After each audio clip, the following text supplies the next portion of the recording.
Hi friends, నా పేరు Surendra. Welcome back to my channel.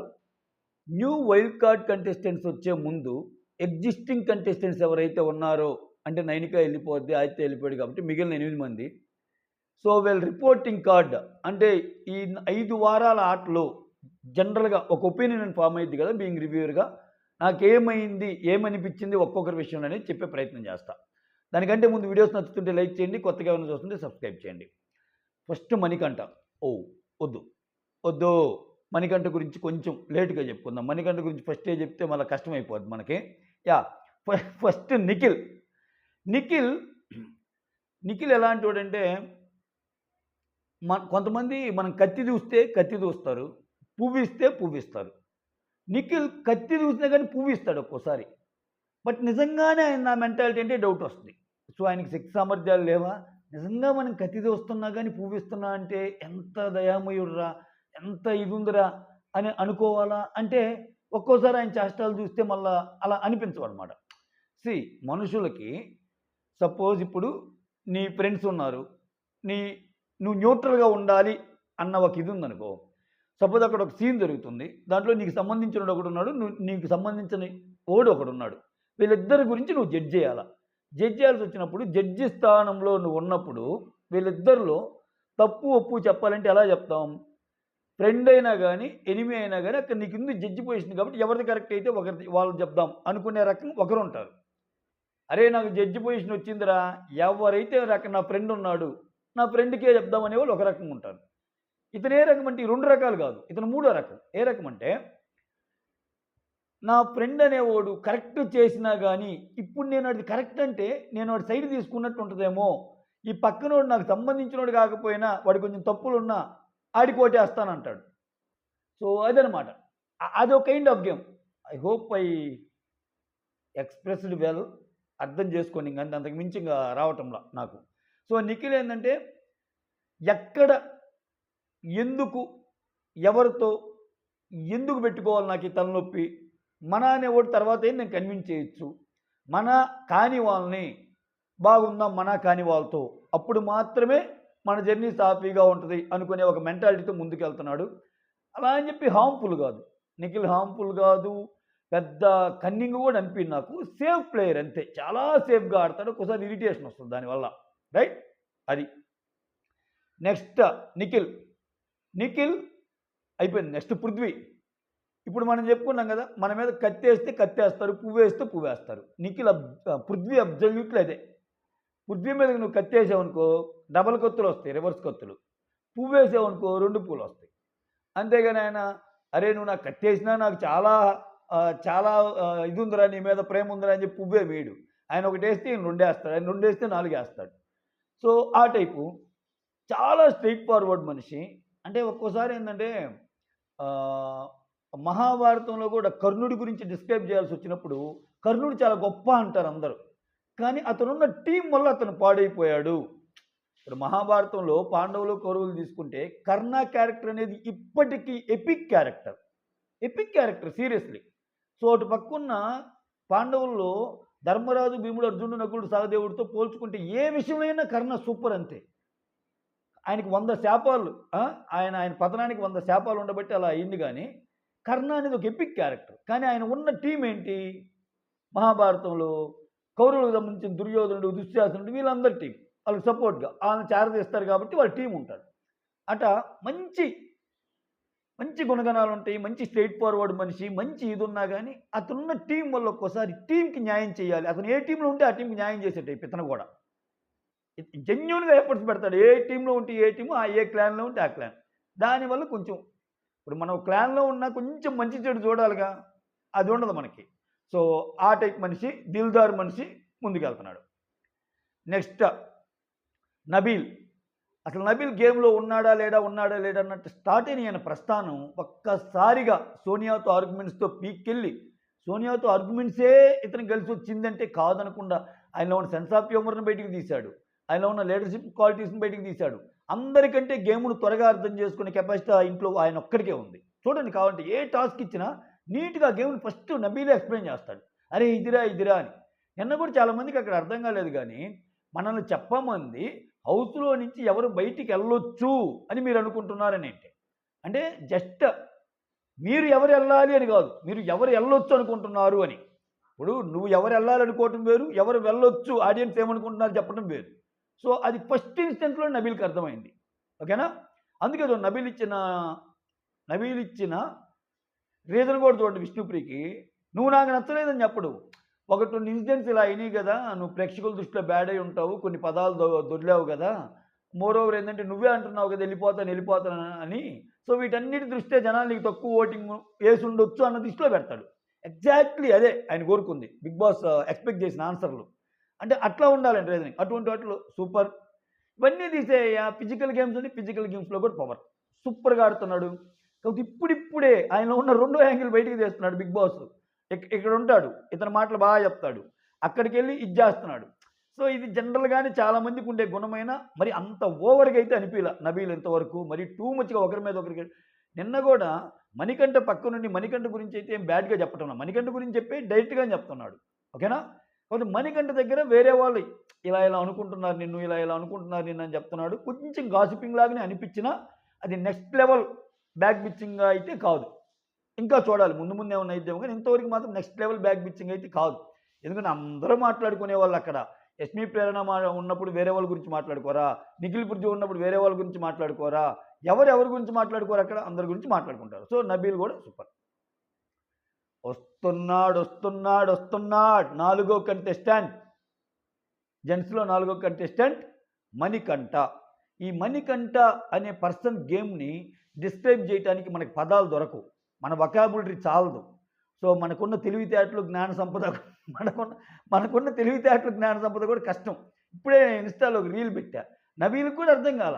అరే ఏందిరా నువ్వు పొద్దున్న లేస్తావు, బాగానే ఉంటావు, నవ్వుతావు, టక్కన మళ్ళీ ఏడుస్తావు, మళ్ళీ వచ్చి సారీ చెప్తావు, మళ్ళీ ఇదంటావు అదంటావు, ఇన్ని షేర్లు ఏంటంటే నేనంతే మామ అంటున్నాడు. ఓరి దేవుడా! సో మొత్తానికి మణికంఠకున్న ప్లస్ ఏంటంటే అపారమైన శక్తి. ఆయన చాలాసార్లు ఆయన అనాల్సిన మాటలన్నీ అని, అరే ఏమన్నాను రా నేను మర్చిపోతున్నారా అంటాడు. అదేమి లేదు, మర్చిపోయిన ట్యాగ్ చేస్తున్నాడు. ఆ ఇంట్లో అందరికంటే ఆయనకున్న మెమరీ ఆయనకే ఎక్కువ, ఎప్పుడో గుర్తుపెట్టుకోగలడు. మధ్యరాత్రి సైనర్ అట్లా హారన్ కొట్టగానే ఓకే టక్కని ఈరోజు మిడ్ ఎలిమినేషన్ జరగవచ్చు అని ఎవరికైనా అనిపించిందా? అక్కడ ఎవరికైనా అనిపించిందా? మణికంఠకి అనిపించింది. అట్టుంటుంది ఆయనతోటి, గట్టుంటుంది ఆయనతోటి కథ. ఆ కథే వేరే లెవెల్ ఉంటుంది. అయితే బిగ్ బాస్కి కావాల్సిన కంటెంట్ని వేరే లెవెల్ ఇస్తున్నాడు, ఏ మాటకి ఆ మాట. అంటే ఒక్క మాట చెప్పగలను మేము మిత్రమా, నేను సీజన్ 8లో విన్నర్ నిఖిల్ అవ్వచ్చు, నబీల్ అవ్వచ్చు, కొత్తగా వచ్చే కంటెస్టెంట్లు ఎవరన్నా అవ్వచ్చు, లేకపోతే లేడీస్లో ప్రేరణ అవ్వచ్చు, ఇంకొకరు అవ్వచ్చు. బట్ సీజన్ 8 అంటే మనకంటే గుర్తుంటాడు. మీకు ఆ చిన్న లైన్కి డిఫరెన్స్ తెలుస్తుంది కదా. సో విన్నర్ని కూడా మర్చిపోతారేమో over the period of the time. మణికంఠను మర్చిపోరు, ఆ రకమైన ముద్ర వేసిపోయాడు మన మీద. ముద్రేసి ఇంకా ఆడుతున్నాళ్ళే. అది whether it is good or bad, ఆయన సమర్థించే వాళ్ళు సమర్థిస్తారు, వ్యతిరేకించే వాళ్ళు వ్యతిరేకిస్తారు. ప్రతిదీ గుర్తుంటుంది. ఆయన ఫస్ట్ వీక్ నుంచి నా బాధలు కట్టే పేర్చుకొని వచ్చాను, ఇట్లా డైవర్స్ ఎన్ని, నా బిడ్డ ఇక్కడి నుంచి బిగిన్ చేస్తే ప్రతి ఒక్క కంటెస్టెంట్ తోటి ఆయన ఆడిన మెంటల్ గేమ్ మెంటల్ ఎక్కే విధంగా అయిపోయింది జనాలకి. లోపల ఉన్న కంటెస్టెంట్స్కి మెంటల్ ఎక్కుతుంది ఆల్రెడీ. బయట ఉన్న కంటెస్టెంట్స్కి కొంతమంది బీపీ ట్యాబ్లెట్లు వేసుకుంటుండే వాళ్ళు ఉన్నారు, కొంతమందికి నెత్తిన చన్నీళ్ళు పోసుకునే వాళ్ళు ఉన్నారు, అన్ని రకాలు ఉన్నాయి. గమ్ముగుండండ్రా మీరు, మీ అత్యాక్షను, అదిరా గేమ్ అంటే మణికంఠ జెన్యూన్ రా అనేవాళ్ళు కూడా ఉన్నారు. సో మొత్తానికి మణికంఠ సాధించింది ఏంటంటే ఒక గుర్తుండిపోయే క్యారెక్టర్ లాగా అయిపోయాడు. నాకు తెలిసి సీరియస్గా ఆయనకి బయటకు వచ్చాక అవకాశాలు కూడా ఉంటాయి అనుకుంటున్నా. సీరియస్లీ ఆయన స్టార్టింగ్లో ఒక మాట అంటాడు, నాకు రికగ్నిషన్ అంటే ఇష్టము, నేను ఎక్కువ అటెన్షన్ సీకర్ని అని. సో ఆయనలో యాక్టింగ్ స్కిల్స్ ఉంటాయి, మీరు చూసారో లేదో, అసలు మామూలుగానే యాక్టింగ్ స్కిల్స్ వచ్చేస్తాయి. ఆయన ఒక కెమెరా పెట్టి యాక్షన్ అనగానే కాదు, నార్మల్గానే ఆయనకి వచ్చేస్తూ ఉంటాయి. అటువంటి ఇంకా యాక్షన్ అంటే ఇంకా చాలా వస్తాయి. సో అది మణికంఠ గురించి. సీజన్ 8 ఆనిముత్యం, సీజన్ 8 ధృవతార ఆనిముత్యం, ఆర్మీ మణికంఠ ఇంకేదైనా అనుకోండి, జై మణికంఠ అందరిలాగానే అదొక నినాదం అయిపోయింది. సో వీళ్ళ నలుగురిది ఓకే. నెక్స్ట్ ఇంకా లేడీ కంటెస్టెంట్స్కి వద్దాం. లేడీ కంటెస్టెంట్స్లో యష్మి. యష్మి తను చేసింది కరెక్ట్ అనే భావనలో ఎప్పుడు ఉంటుంది, అపోజిట్ చేసేవాళ్ళు తప్పు అనే భావనలో ఉంటుంది. ఇప్పుడు జస్ట్ ఎగ్జాంపుల్ చూడండి, ఆమె ఫుడ్ ఇవ్వాల ఎవరికి, మణికంఠకి. మణికంఠ మళ్ళీ ఏమకు ఫుడ్ ఇవ్వాల, ఏమో ఫుడ్ ఇవ్వకపోవడం క్రైమ్ కాదు, మణికంఠ ఫుడ్ ఇవ్వకపోవడం క్రైమ్, ఏడుస్తూ ఉంటుంది. సో ఏమి చెప్పే రీజన్స్ కూడా చూడండి. అంటే నాకు నిఖిల్కి ఇవ్వాలా ఫుడ్, మణికంఠకి ఇవ్వాలంటే నిఖిల్ చాలా లోలో ఉన్నాడు, మణికంఠకి మేమంతా ఉన్నామంట. అది ఏ కైండ్ ఆఫ్ ఎక్స్ప్లెనేషన్? మణికంఠకి మేమంతా ఉన్నాము, నిఖిల్ లోలో ఉన్నాడు కాబట్టి ఇవ్వటం అనేది అది జెన్యూనా? సో నిఖిల్ని ఓదార్చడానికి మీరు ఉన్నారు, ఇంకా నిఖిల్ ఓదార్చడానికి పృథ్వీ ఉన్నాడు, నువ్వు ఉన్నావు, ప్రేరణ ఉంది, బోల్డ్ ఎంతమంది నీకు అవసరమైతే ఇటు పక్క విష్ణువు కూడా వస్తుంది, సీత కూడా వస్తుంది, చాలామంది వస్తారు. అటు మణికంఠని ఓదార్చడానికి ఎవరు లేదు, అది నిజం. స్ట్రైట్గా అనిపించి చాలా స్ట్రైట్ ఫార్వర్డ్రా అన్న ఫీలింగ్ క్రియేట్ చేస్తుంది. కానీ యష్మి స్టార్టింగ్లో నాకు కూడా ఒపీనియన్ వచ్చింది, స్ట్రైట్ ఫార్వర్డ్ కాదు. ఆమె ప్రతి మాట వెనక ఒక గూఢార్థం దాగుంటుంది. సో పృథ్వీ అండ్ నిఖిల్ని ఎన్ని మాటలు అయితే నిందో, మీరు పప్పెట్లాగా ఉన్నారా, మీరు అసలు మీ గేమ్ ఆడలేదు, ఇట్లుంటే ఏంట్రా అని అన్నదో, ఇప్పుడు ఆమె చేస్తుంది కూడా అదే వాళ్ళ గ్రూప్లో. చిన్న మాట వస్తే అలక, చిన్న మాట వస్తేనే ఇది చేయటం. సో ప్రేరణ ఎంత క్లోజ్గా ఉంటుంది. సో నీ బెస్ట్ ఎవరంటే, సరే ముగ్గురిని తీయలేదు కాబట్టి ఇద్దరంటే వాళ్ళ పేరు చెప్పింది అనుకుందాం. సో బబ్లీగా ఉంటుంది, చాలా క్యూట్ ఉంటుంది అమ్మాయి, మాటలు బాగుంటాయి. సో ఒక కమర్షియల్ మూవీ రన్ అవ్వాలంటే కొన్ని క్యారెక్టర్లు అవసరం. సో ఆ పరంగా యష్మికి చాలా ప్లస్. స్క్రీన్ మీద చాలా చాలా చాలా ఆహ్లాదంగా ఒక్కోసారి వాళ్ళకి కావాల్సిన ఫుటేజ్ కానీ కంటెంట్ కానీ ఇవ్వడానికి యష్మి లాంటి వాళ్ళు అవసరం. లేకపోతే ఆ బ్యూటీ కోషెంట్ అనేది ఉండదు షోకి. సో ఆ పరంగా యష్మికి కలిసి వస్తుంది. యష్మి ఇంకా తగ్గుతుంది, యష్మిని ఈ వాయికి పంపించాలనుకున్నప్పుడల్లా ఆయన ఏదో స్కెచ్ చేసి ఆ నామినేషన్ నుంచి తప్పిస్తాడు. సో చూడండి, యష్మి సింగిల్ నామినేషన్లో ఉన్నప్పుడు నామినేషన్ ఉండదు ఇంకా, అంతే. మరి అక్కడ అర్థం చేసుకోవాలి, అట్లా ఉంటుంది యష్మితోటి, రైట్? అది యష్మి గురించి. విష్ణుప్రియ ఏమో ఎందుకు వచ్చిందో ఏంటో అర్థం కావటంలా.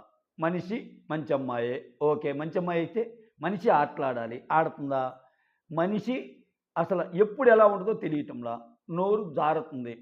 అందరిలో కల్లా ఈ అమ్మాయికి ఎక్కువ డబ్బులు ఇచ్చి తెచ్చారు. సో బిగ్ బాస్ ఎలా ఆలోచిస్తాడు, అరే ఈ అమ్మాయికి ఇచ్చిన డబ్బులతో ఇద్దరు కంటెస్టెంట్లు తేవచ్చు, ఈ అమ్మాయిలో మనకు 1/4 ఇవ్వాల మణికంఠకి రెమ్యూనరేషను, ఈ అమ్మాయిలో 1/4 రెమ్యూనరేషన్ లేదు కానీ ఈ అమ్మాయికి 4 times కంటెంట్ ఆయన నుంచి వస్తుంది అన్న ఫీలింగ్ ఎప్పుడైతే కలిగిద్దో, వన్ ఫైన్ వీక్ ఏం చేస్తాడంటే, నువ్వు ఇస్తే ఇచ్చినట్టు, లేకపోతే విష్ణుప్రియ యువర్ ఎలిమినేటెడ్ అన్న సిచ్యువేషన్ దాకా వస్తుంది అమ్మాయిది. So at the same time ఆయన ఎలిమినేట్ అయితే ఈ అమ్మాయి ఏమన్నా అమ్మో భయపడిద్ది అనుకుంటే ఆ టైప్ కాదు విష్ణు. నీకు అవసరం లేదు, తీసేయి, నాకు బోల్డ్ అంత ఉంది, అసలు నాకు బయట నువ్వు ఇచ్చే అమౌంట్ జూజూబి అనుకునే రకం విష్ణుప్రియ. నార్మల్గా చెప్పింది, అసలు ఈ సీజన్లో మనం లాస్ట్ దాకా ఉండాలంటే 50 లక్షలే చాలా తక్కువ, బయటికి వెళ్తే ఒక ఈవెంట్కి 2 లక్షలు వస్తాయని చెప్పి ఒకసారి ఒక కన్వర్జేషన్ అయింది ఆయనకి, విష్ణుకి, పృథ్వీకి, సీతకి, వీళ్ళందరూ. సో విష్ణుప్రియ అసలు బాధపడదు, ఏడుపులు ఆడవదు, చాలా చిలికి వెళ్ళిపోద్ది. అది నచ్చే విషయం విష్ణువులో. ఉన్నన్నాళ్ళు ఉంటుంది, డ్రామా క్రియేట్ చేయదు, అస్సలు డ్రామా క్రియేట్ చేయదు. ఆమె కంటెంట్ వేరే. ఆమె ఇక్కడ నా ఒకరి కోసం నా గుండె లబ్డబ్ అంటుంది బిగ్ బాస్, ఇటువంటి కంటెంట్ ఆమెది.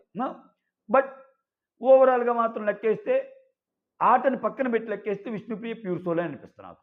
Okay, next Sita. సీత తన ఎంత ముందుకెళ్ళాలని ఆడిద్దో, తన ముందుకెళ్ళాలని ఆడటం జెన్యున్గానే ఎవరైనా ఆడతారు. తన ఎంత ముందుకెళ్ళాలని ఆట ఆడిద్దో, పక్కన వాళ్ళు అంత ముందుకెళ్తున్నారంటే వాళ్ళని తొక్కడానికి ట్రై చేస్తాయి. అంటే ఆమె సెన్స్ చేయగలిగింది అనుకో, వీళ్ళు ముందుకెళ్తున్నారు నన్ను మించని, ఏదో ఒక రకంగా వాళ్ళని సప్రెస్ చేయడానికి గేమ్ ప్లాన్ స్టార్ట్ అయిపోద్ది. ఆమె కంటే తక్కువ అనుకున్నంత వరకు ఓకే, ఆమెను మించిపోతున్నారు, నా చేయి జారిపోతుంది, ఇంకా వీళ్ళు నన్ను దాటిపోతారు అనుకున్నప్పుడు మామూలు గేమ్ స్టార్ట్ చేయదు.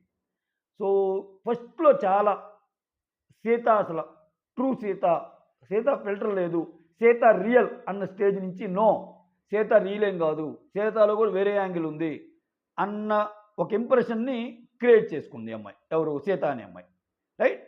లేడీస్లో ఇంకా మిగిలిన ఒకే ఒక్కరు Prerana. Last but not the least, ఈ సీజన్కే ఆడ పులి ఆడ సింహం ఏదైనా పెట్టుకోండి. అంటే గేమ్స్ని అనలైజ్ చేయగలదు, చాలా బాగా మాట్లాడగలదు, సిచ్యువేషన్ చాలా బాగా అనలైజ్ చేసుకోగలదు. ఒక సంచాలకుగా ఉన్నప్పుడు ఎవరి తప్పు ఎవరి తప్పు అనే జడ్జిమెంట్ అనేది ప్రాపర్ వేలో జనాలందరికీ నచ్చే విధంగా ఇవ్వగలదు. వీటన్నిటికీ మించి మన అనుకునే వాళ్ళు టీంలో ఉన్నా కానీ, సో అక్కడ జడ్జిమెంట్ ఇచ్చే విషయంలో ఏమాత్రం ఇది చూపిదు. ఎటువంటి నెగిటివ్, ఎటువంటి విపత్కర పరిస్థితుల్లో కూడా తనకి ఛాన్స్ వచ్చినప్పుడు తను ప్రూవ్ చేసుకోవాలని చూస్తే ఫిజికల్ గేమ్లో కానీ ఏదైనా మగాళ్ళతో కలబడి ఆడిద్ది. ఆరోగ్యం బాగున్నప్పుడు ఆడటం ఓకే. జనరల్గా కొన్ని ప్రాబ్లమ్స్ ఉంటాయి లేడీస్కి. అటువంటి ప్రాబ్లమ్స్ ఉన్నప్పుడు కూడా గేమ్లోకి దిగి రన్నింగ్ చేయటం ఏంటి, కలబట్టం ఏంటి, అంతకు మించి చెప్పాలంటే ఇంకా మాటలు చాలు. ప్రేరణ సూపర్ అంతే. ఇంకా నెక్స్ట్ వచ్చే వాళ్ళు ఎవరన్నా అలా ఉంటారో ఏమో తెలియదు. కానీ నాకెందుకో ఈ నలుగురిలో యష్మి, పృథ్వీ, నిఖిల్, ప్రేరణలో వీళ్ళ ముగ్గురు కలుస్తారు. కానీ వీళ్ళ ముగ్గురికి అంత వైబ్ ఉండదు. మీరు చూస్తే ప్రేరణతో యష్మి, ప్రేరణ కలిసినట్టే ఉంటారు. కానీ యష్మికి ప్రేరణ ఇష్టమా, పృథ్వీ, నిఖిల్ ఇష్టమా అంటే పృథ్వీ, నిఖిల్ వైపే కొంచెం అనిపిస్తుంది మనకి. అట్లీస్ట్ నాకు అనిపిస్తుంది, మీకేమో కానీ బీయింగ్ రివ్యూయర్. పృథ్వీ కూడా అందరితో కలిసినట్టు ఉంటాడు. బట్ నిఖిల్ యష్మి మీద ఉన్నంత ప్రేరణ మీద ఉండదు. నిఖిల్కి కూడా పృథ్వీ, యష్మి మీద ఉన్నంత ప్రేరణకు ఉండదు.